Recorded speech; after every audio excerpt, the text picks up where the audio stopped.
Discuss करेंगे hearing loss in children in newborn's, यानी जो बच्चे पैदा होते हैं उनकी सुनाई, किस किस बच्चों में सुनाई कम होती है और उसको कैसे हम डायग्नोस करें, मतलब कैसे उस बीमारी का पता करें और कैसे हम ट्रीट करें। तो कंजेनिटल हियरिंग लॉस यानी जो बच्चे पैदा होते हैं उनमें किस किस बच्चे में हियरिंग लॉस हो सकता है, मतलब सुनाई की कमी हो सकती है और क्या उसका इंसिडेंस है।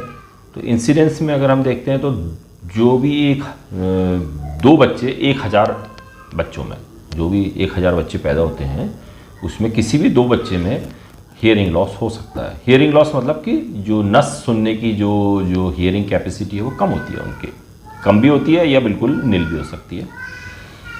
तो इम्पैक्ट क्या पड़ता है उसका? इम्पैक्ट क्या है कि जैसे बच्चा एज आगे बढ़ती है तो उसका लोकलाइजेशन टू साउंड नहीं होता है, यानी कि कोई भी साउंड होती है तो उस पर वो रिएक्ट नहीं करता है, उधर अपना सिर को टर्न नहीं करता है, उधर वो रिएक्ट नहीं करता है। जैसे बच्चे शोर करने से रो भी देते हैं, वो भी नहीं उस पर वो भी उसका नहीं हो पाता है। तो साउंड लोकलाइजेशन एंड डिस्क्रिमिनेशन नहीं होता, मतलब कि वो साउंड जो है, शोर जो है, आवाज़ जो है उसको लोकलाइज और डिस्क्रिमिनेट नहीं कर पाता। तो नंबर 1 ये होता है। तो इसको हम कैसे डायग्नोस करें?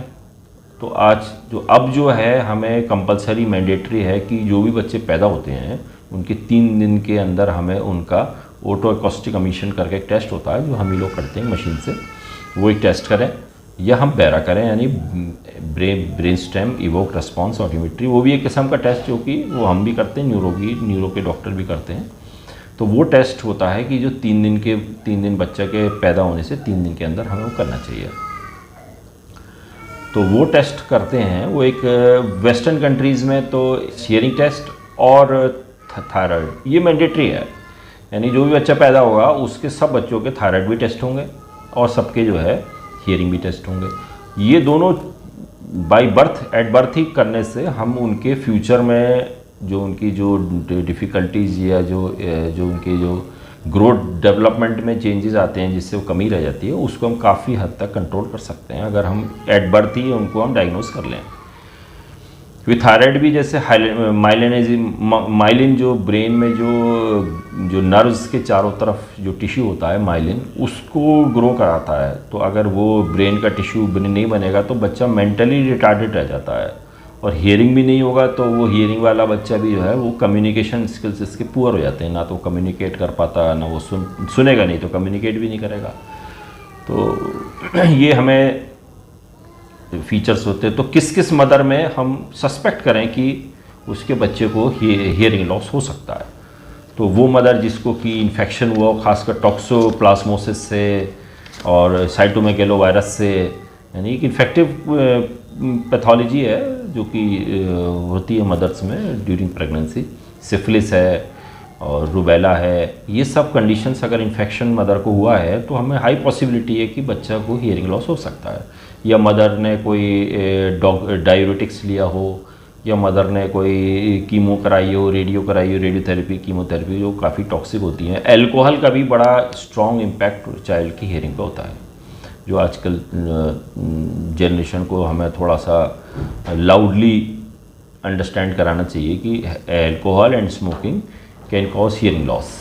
फर्स्ट टाइम जो प्रेग्नेंट है उनको हमें स्ट्रांगली एडवोकेट करना चाहिए, उनको बताना चाहिए कि अल्कोहल और स्मोकिंग किस तरीके से चाइल्ड की ग्रोथ को और उसकी हियरिंग को इम्पैक्ट कर सकता है, जो उसकी लाइफ के लिए बहुत डेंजरस है। कैसे कोई बच्चा पैदा हो तो किस पे हम सस्पेक्ट करें कि वो उसमें हियरिंग लॉस हो सकता है?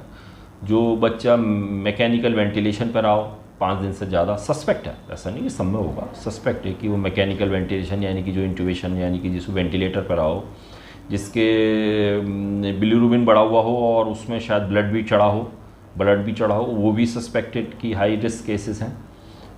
जो जिसमें क्रेनियोफेशियल एबनॉर्मेलिटीज़ हो, यानी कि जिस बच्चे का फेस और नेक में नॉर्मल की तरह ना लग रहा हो, कोई एबनॉर्मेलिटी लग रही हो, बर्थ वेट भी 1500 ग्राम से कम हो, बच्चे हाई रिस्क में होते हैं। तो इन सब बच्चों पे हमें अपना प्रॉपर टेस्ट करा के और डायग्नोसिस बना के ट्रीटमेंट करना चाहिए। और अल्कोहल का भी बच्चे की ग्रोथ पे और उसकी जो सुनने की नस पे भी इम्पैक्ट पड़ता है। ये हमें बहुत लाउडली एजुकेट करना चाहिए न्यू मदर्स को कि इस तरीके की चीज़ को कैसे दूर रखें।